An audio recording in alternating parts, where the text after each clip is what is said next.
오늘의 메뉴는 뭐죠? 이름 모를 파스타입니다. 이름 모를 파스타. 베이컨 가지 오일 파스타. 맛있네요. 그래서 오늘은 무슨 얘기를 하죠? 일단 제 소개부터 할까요? 에헤이. 이거 먹으면서 찍을 수 있는 거예요? 컨셉 잘못 빼놓은 것 같은데. 아무튼 여러분 안녕하세요. 저는 A33에서 소속 강사로 코랄쌤이라는 이름으로 활동하고 있는 김다희의 강사입니다. 반갑습니다. 아까 쌤하고 얘기를 했었는데 어떤 강사가 좋은 강사고 어떤 강사가 나쁜 강사인지 이걸 알려줌으로써 이런 강사님은 좋은 강사님이구나라는 기준 같은 거를 좀 알려드리고자 방송을 하게 됐습니다. 힌트를 말씀드리자면 첫 번째 강사 찾는 방법, 어디서 도대체 강사를 찾냐. 그 다음에는 프리다이빙 강사 중에서 대형 업체에 소속되어 있는 강사가 있고 프리랜서 강사가 있고 아니면 이런 소형 단체에 소속되어 있는 강사들도 있고 그 중에서 어떤 게 나에게 맞을까, 각자의 장단점 이런 걸 설명을 드릴 거고, 그리고 전업 강사랑 부업 강사가 따로 있어요. 이거의 차이점, 그리고 강사 성별에 따른 장단점, 여성 강사, 남성 강사 한 명씩 있으니까 그런 거에 대해서도 얘기를 한번 나눠볼 거고, 좋은 강사랑 나쁜 강사란 무엇인가에 대해서 간단하게 오늘 얘기를 해볼 건데, 사실 좋은 강사라는 게 사람마다 다 달라요. 그래도 뭐 나쁜 강사는 아무튼 확실하게 있으니까. 강사 찾는 법부터 얘기하죠. 강사 찾는 방법, 일단 첫 번째로는 그 프리랜서 어플들 가장 대표적으로 많이 사용하는 게 숨고, 프리다이빙에서는 숨고를 많이 쓰는 것 같더라고요. 견적을 넣어서 하는 방법이 있고, 두 번째는 네이버 블로그 후기 같은 거 찾아보면서 이 사람은 이렇게 강습하는구나 이런 거 볼 수 있으니까 이렇게 유튜브 영상 같은 걸로 찾으시는 분들도 있으시고, 또 저 같은 경우는 인스타그램으로 찾았었어요. 인스타그램으로 프리다이빙 강사 검색해가지고 DM 보내가지고 이런 식으로도 많이 하시고, 그리고 또 가장 많은 것 중 하나가 아무래도 지인 소개겠죠. 검증된 느낌이 있기 때문에 지인 소개로도 많이 오셔요. 왜 저만 말해요? 안 물어봐? 뭔가 이렇게 토스를 줘야 내가 토스를 받아서 얘기를 할 거 아니야. 혼자 다 얘기해버리면 뭔 얘기를 해? 뺏어가세요. 뭘 뺏어가? 이게 예능이야? 저도 밥좀 먹어요. 프리랜서 어플로 하면은 견적을 볼 수 있으니까 그거에 대한 장점이 있을 수 있는 반면에 검증된 느낌은 아니잖아요. 사실. 그냥 그 이력 적혀있는 것만 보고 결정을 해야 돼서 그런 단점이 있고, 네이버 블로그는 상세한 후기가 있어서 좋고, 하지만 가격은 또 따로 알아봐야 돼요. 유튜브는 조금 더 친밀한 느낌이 있죠. 좀 더 검증된 느낌. 인스타그램은 직접적으로 1대1로 DM을 할 수 있어서 좋은 것 같아요. 그런 유튜브나 인스타그램 이런 걸 보고서 이제 강사를 찾으면 우선 강사님이 친근하게 느껴져요. 그런 게 우선 좋죠. 강사 입장에서도 학생이 나를 편하게 하면서 오면 너무 편하지. 그렇죠. 아무래도 프리다이빙은 또 편하게 하는 게 가장 중요하기 때문에, 특히 막 MBTI I이신 분들은 조금 긴장을 할 수 있으니까 그렇게 내적 친밀감을 쌓아놓고 오시는 것도 나쁘지 않은 것 같아요. 요즘 강사 중에는 워낙 강사들이 많다 보니까 부업으로 하시는 분들도 많거든요. 저 같은 경우도 처음에는 부업을 했었는데 이 시간이 굉장히 한정적이에요. 본업 외 일을 하다 보니까, 물론 학생이 나와 동일한 시간에만 다이빙을 할 수 있다? 그러면 좋은데 그렇지 않은 경우에는 좀 어려울 수 있죠. 만약에 본인이 직장을 다닌다, 9to6 직장을 다닌다 라고 하면은 부업 강사에서 오는 디스어드밴티지가 별로 없겠죠. 어차피 나도 그 시간에 못 하니까. 근데 만약에 내가 프리랜서다, 그리고 사람 없는 시간에 조금 잠수 풀장을 가서 해보고 싶다 라는 생각을 가지신 분들은 전업 강사로 해서 평일 낮에 가는 그런 방식으로 하면 훨씬 좋으니까. 풀장에 사람 많으면 진짜 그것도 엄청 스트레스거든요. 특히 프리인 입장에서 여기저기 치이고 나도 여기저기 치고 그런 게 좀 싫다, 나는 시간적 여유가 있고 한적한 게 좋다 하시는 분들은 전업 강사랑 연락을 해서 원하시는 시간에 하시는 게 좋을 것 같은데, 사실상 전업 강사라고 해서 학생 수가 엄청 많고 부업 강사라고 해서 별로 없고 이런 것도 아니거든요. 그리고 경력도 부업 강사라고 해서 많은 경력이 없는 것도 아니고, 부업 강사니까 이 사람 별로 아는 거 없지 않을까요? 이런 생각은 안 하셔도 되고, 물론 저희는 둘 다 전업 강사긴 하지만 본인의 상황에 맞춰서 이제 결정을 하시면 될 것 같아요. 저는 초반에 프리다이빙 수업 처음 받을 때 여자 강사님한테 꼬셨어요.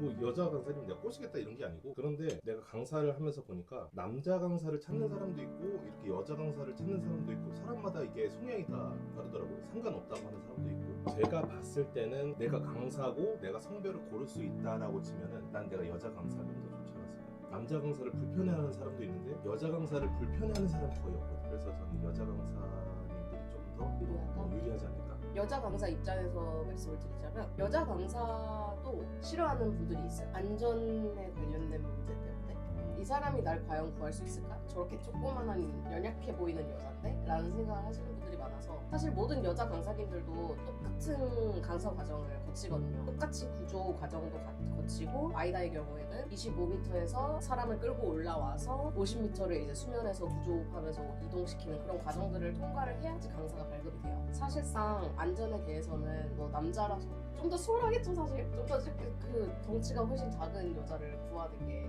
남자 강사가 그게 훨씬 편하긴 하겠지만 여자 강사라고 그게 안 되는 건 아니거든요. 하지만 그것 때문에 내가 만약에 불안하다. 와, 이 사람 진짜 나 못 구해줄 것 같은데 어떡하지? 라는 생각이 드는 순간 그 프리다이빙은 실상 성공하기 어렵거든요. 내가 릴렉스가 안 되니까. 믿음이 안 가니까. 그래서 그런 불안도가 조금 더 높으신 분들은 남자 강사를 선택하시는 게 맞고, 오히려 반대로 스태틱 같은 이제 숨참기 같은 거를 하는데 옆에서 남자 강사가 내 등을 잡고서 막 말을 해주고 날 보고 있는 것 같고 이런 거에 대한 불편감을 느끼거나 아니면은 뭐 티칭을 해줄 때 조금씩 터치가 들어가는 부분이 좀 많은데 그런 부분들이 너무 불편하신 분들도 솔직히 있을 것 같아요.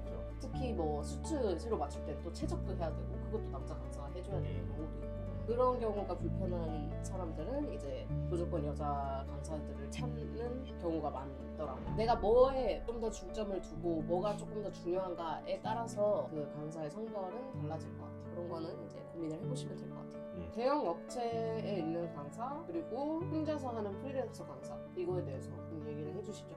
이게 무슨 차이가 있냐면은 대형 업체 같은 경우도 물론 업체마다 다르긴 하겠지만 어떤 대형 업체 같은 경우는 강사님들이 한 명이 아니고 얘기하고 논란의 여지가 있는 건가요? 그런 거 아예 대형 업체의 장점은 간단하죠. 사실 버디 찾기가 너무 쉽죠. 대형 업체니까 그만큼 수강생들이 많고 오늘 번개할게요 이런 식으로 했을 때 커뮤니티가 빠릿빠릿하게 그게 채워지는, 버디가 채워지는 그런 것들에 대한 장점이 있는데, 아무래도 프리랜서 강사고 조금 소규모 이제 업체거나 이런 경우에는 여러분 프리다이빙 가요 했을 때 그 여러분이 조금 더 줄어드는 그런 게 있기 때문에 그런 면에서 좀 더 활발하게 소통하고 싶다 이러면 대형 업체가 맞을 수도 있겠죠. 근데 그게 또 반대. 나 오늘 수업해요. 그랬더니 선착순으로 너무 몰려서 맞아. 하고 싶은데 못하는. 맞아요. 그런 경우 진짜 많다고 하더라고요. 티켓팅 하듯이 수업을 잡아야 된다고. 하시라고 하더라고요. 몇 월 며칠 몇 시 오픈 하면은 이제 몇 초 만에 매진되는. 그 소규모 업체들도 강사들이 정기 트레이닝 열고 매주 뭐 오픈 수업 열고 이런 경우가 많아요. 그래서 그런 거에 참여를 하면 사실 버디가 없어도 강사가 있으니까 입장이 가능하거든요. 그래서 그런 게 문제가 없다 그러면 소규모가 나을 수도 있겠죠. 소규모의 경우 조금 더 디테일하게 봐주는 경우가 많긴 한 것 같아요. 1대1로 수업하는 경우도 많고 뭐 2대1 이런 식으로 소규모로 많이 하는 편이고, 대형 업체는 아무래도 수강생이 많이 들어오다 보니까 그런 부분에서는 조금 더 크게 뭐 다대일 수업의 형식으로 조금 진행되는 경우가 많은 것 같아요. 그래서 그것도 또 그러겠죠. 내가 1대1이 부담스럽다, 난 여러 명이서 같이 하고 싶다, 친구 만들고 싶다 이러면 대형 업체가 맞을 수도 있고, 나는 그런 거 필요 없고 강사가 진짜 제대로 봐줬으면 좋겠고 그러면은 이제 소형 업체나 프리랜서를 찾는 게 나을 수도 있겠죠. 쌤이 말한 것처럼 아까 그런 오픈 수업 같은 경우를 다른 개인 강사님들이 하는 경우가 좀 드물긴 해요. 그냥 이제 정규적인 모임해서 이렇게 한 번씩 하는 거고, 우리 같은 경우는 오픈 수업을 해서 아예 수업을 오픈해버리잖아요. 저희 웨이브 33이 아무래도 다른 데 비교해서 수업 참여할 수 있는 횟수가 더 많지 않을까? 그런 생각이. 이런 식으로 안 하는 이제 프리랜서나 소형 업체를 갔다가 다이빙 자체를 많이 못 가게 될 수도 있고, 기승전 상황마다 다르다. 저기 속도가 너무 많이 차이 나는데. 말을 많이 한 거야. 말을 얼마나 많이 했나? 나 벌써 계속 먹었어. 말이 너무 많아요 제가.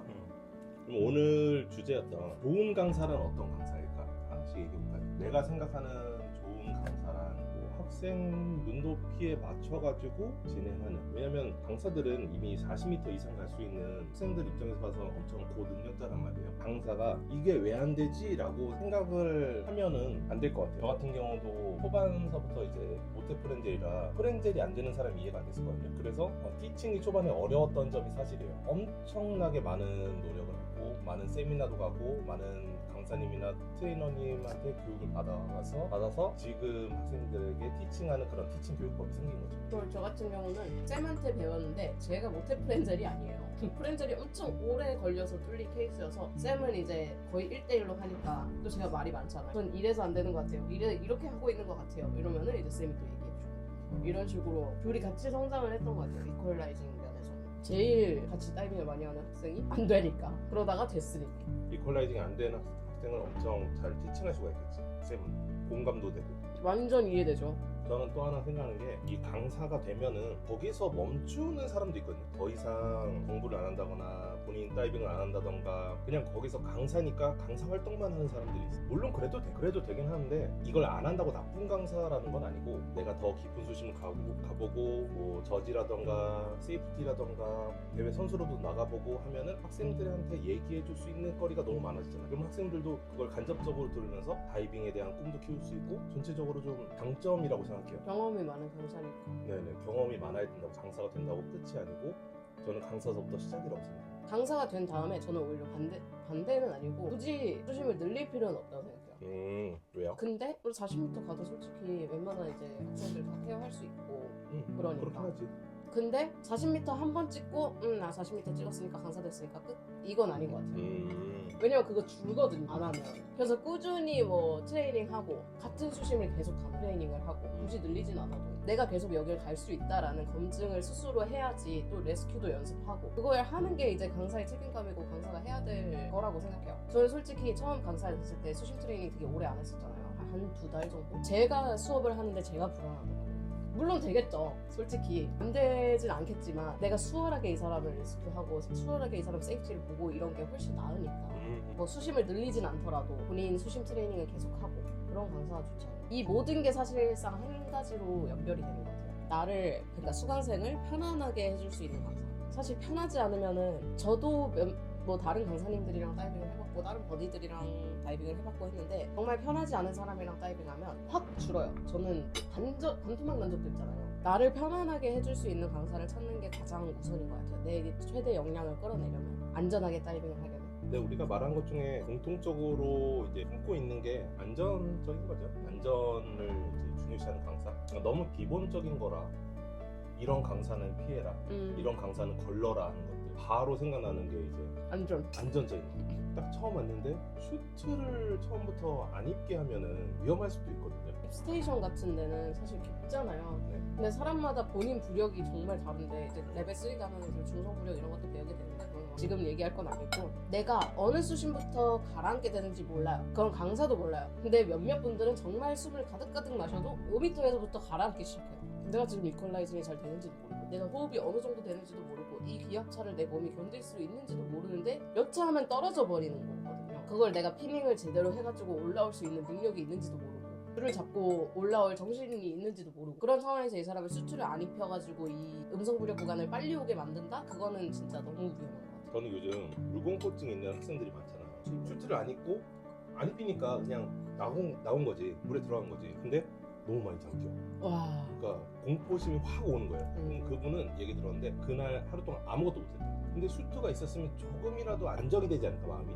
그렇죠. 이 사람이 물공포증이 있는지 없는지 사실 몰라요. 없다고 해도 데려가서 물에 넣는 순간 알게 돼. 그제서야 알게 되는. 그래서 무조건 보수적으로 안전적으로 저 같은 경우는 무조건 슈트를 입고 보고 너무 편해. 그리고 슈트를 좀 답답해해. 그래도 되도록이면 입으라고 하는데 너무 수영 실력이 뛰어나다. 근데 이제 본인이 슈트를 입고 싶지 않고 춥지도 않다 하면은 안 입기도 하죠. 근데 대부분 추워요, 여러분. 입으세요. 너무 추워. 5m 풀적들. 딥스테이션 제외하고는 거의 좀 춥죠. 파라다이브. 돈만 밝히는 강사. 돈만 밝히는 강사. 그건 근데 사실 보이니까. 그런 얘기를 들은 게 있어요. K16에서 어떤 일인데 어떤 강사님이 강사가 됐으니까 약간 머리 굴린다고 자격증을 그냥 발급을 한 거야. 강사가 내가 하고자 하면 자격증 발급을 바로 할 수 있잖아요. 정말 대충 하고 자격증 막 발급을 했는데 자꾸 K16에서 사고가 발생을 하는 거죠. 자격증 뿌리기. 그래서 너네 어느 강사님한테 배웠니? 헐. 올라가 보니까 한 명인 거야. 그래서 그 강사님은 협회에서 제명되고 K16에서도 입장 금지. 그런 경우도 있었어. 이게 자격증이 괜히 있는 게 아니거든요. 너 좀 하네? 자격증 레벨 2 좀 더 잘하네? 레벨 3 이게 아니거든요. 사실 안전 개념 그때 배우는 게 다 다르고 해봐야 되고 그걸 익혀야 되고 자격증마다 제한 수심이 있는 데는 이유가 있는 거예요. 아 그리고 저 약속을 저는 되게 중요시 생각하잖아요. 약속 안 지키는 강사 진짜 싫어. 시간 약속 같은 거는 너무 기본적인 거고 뭐 다음에 이런 걸 하기로 했는데 안 하고 또 이것도 있어. 본인이 모르는데 모른다고 말을 못하는 사람도 있어. 그건 제가 잘 모르니까 다음에 한번 확인해보고 알려드리겠습니다 이렇게 말하면 참 좋을 텐데, 모르는데 틀린 정보를 그냥 전달하다 보면 이게 결국에 또 사고로 이어질 수 있거든요. 괜히 막 천공 나고 막 그럴 수가 있기 때문에 확실한 정보를 전달을 하는 게 가장 좋을 것 같아요. 솔직히 강사가 다 알 수는 없어요. 그럼요. 이 프리다이빙이라는 것 자체가 엄청나게 오래된 스포츠는 아니기 때문에 이게 정석이야 라는 건 없거든요. 잘못된 것들은 있지만, 그리고 새로운 게 계속 나오니까. 오늘의 결론. 강사 찾는 방법에는 뭐 프리랜서 어플들이나 유튜브, 네이버 블로그 같은 것들이 있고, 사실 모두에게 좋은 강사라는 건 없지만 또 모두에게 나쁜 강사라는 건 있기 때문에 자기 자신한테 맞는 강사를 잘 찾아보고, 저희가 말씀드린 나쁜 강사의 요소들이 발견되는 강사분들을 찾는다면 본인의 안전을 위해서 도망가는 걸 추천을 드립니다. 도망쳐. 물론 그런 강사들이 많지는 않아요. 되게 드물긴 한데 혹시라도 여러분들의 안전을 위해서 이렇게 말씀을 드렸고, 이걸 보고 찔리시는 강사분들이 있다면 죄송하지만 고치셔야 될 것 같습니다. 내 얘기인가? 그리고 물론 우리 웨이브 33에 등록하시는 모든 여러분들 환영합니다. 저 아직 다 못 먹었어요. 근데 와, 이거 타이밍 잘 맞추시네. 감사합니다. 웨이브 3장이었습니다.